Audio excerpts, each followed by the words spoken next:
পাথর খাচ্ছি, বালু খাচ্ছি, আরও খাচ্ছি চান্দা।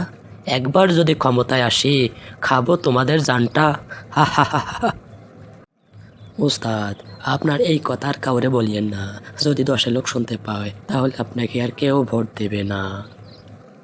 আরে বোকা, আমি তো এই কথা শুধু একাই একাই বললাম, কেউ শুনতে পায়নি, পাবেও না।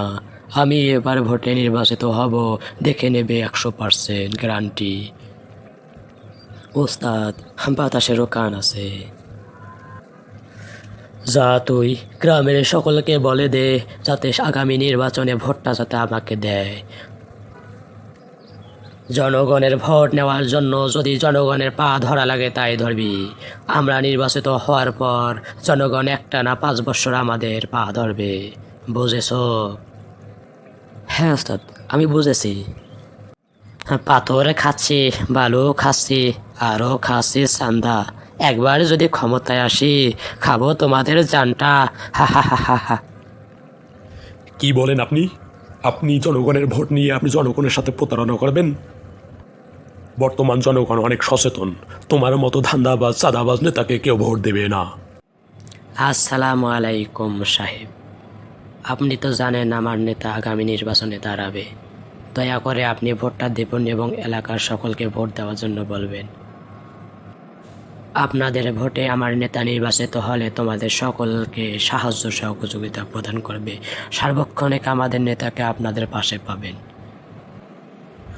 চুপ করবে বেয়াদব। তোর নেতা হচ্ছে একটা ধান্দাবাজ, একটা চাঁদাবাজ। তোর নেতা যদি ভোটে জয়ী হয় তাহলে আমাদের এলাকার কারো উপকার হবে না, বরঞ্চ আমাদের এলাকার লোকের সরকারি ত্রাণ, মাল, যান সব কিছু নষ্ট করে দেবে।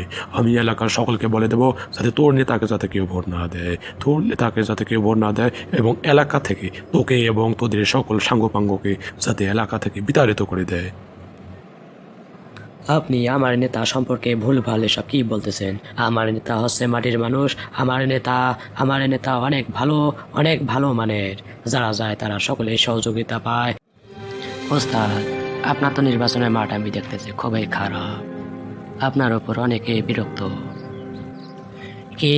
আমি এই কথা মানি না। যা তুই সকলের পা ধর, ধরে ধরে বলে দে আমাকে ভোটটা যাতে দেয়, একবার খালি হতে দে। ওস্তাদ, জনগণের পা ধরেও কোনো লাভ হবে না। জনগণ এখন অনেক সচেতন। 1990 সালে রেডিও টিভি যুগ নাই, এখন যুগ আছে ইন্টারনেটের।